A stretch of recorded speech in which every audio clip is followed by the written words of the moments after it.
In a historic moment for the United States, former President Donald Trump on Tuesday pleaded not guilty to 34 felony counts of falsifying business records, becoming the first sitting or former president to ever face criminal charges.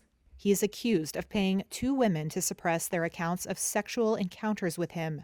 The 76-year-old and frontrunner for the 2024 Republican nomination showed little emotion as he waved to a crowd assembled outside a Manhattan courtroom, entered its hallways, and sat with hands folded at the defense table as he entered his plea.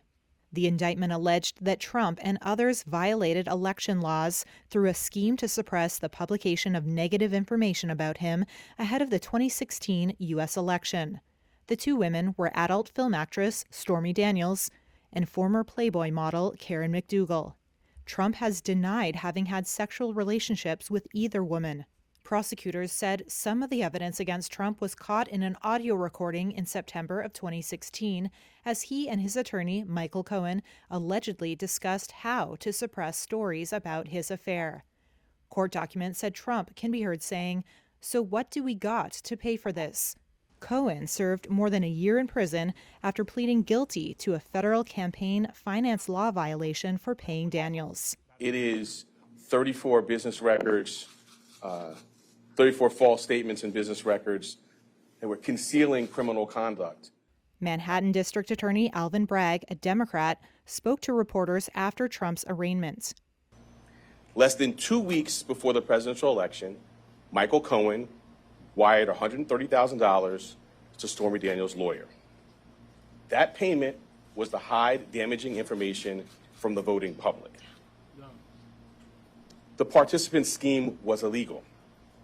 Altogether, the charges carry a maximum sentence of 136 years in prison under New York law, but an actual prison sentence, if Trump were convicted, would almost certainly be far less than that.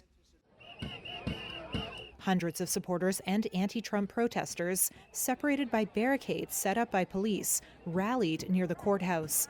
Many shouted and held signs that read, "Lock him up," as well as "Trump or death."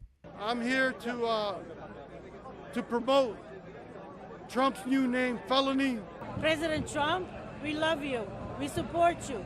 Thank you for everything you're doing for us. Trump, who raised a fist in the air before leaving for his arraignment, has portrayed the case as politically motivated. From his motorcade, Trump posted on social media, "Wow, they're going to arrest me. Can't believe this is happening in America." Joe Tacopina, a lawyer for Trump, told reporters his team will fight the case. It's a family, it's a team, and we have one mission, and we'll achieve What's that your mission. next move? Trump was fingerprinted, but no mugshot photo was taken, according to a Twitter post by a New York Times reporter. Legal experts say any trial is more than a year away.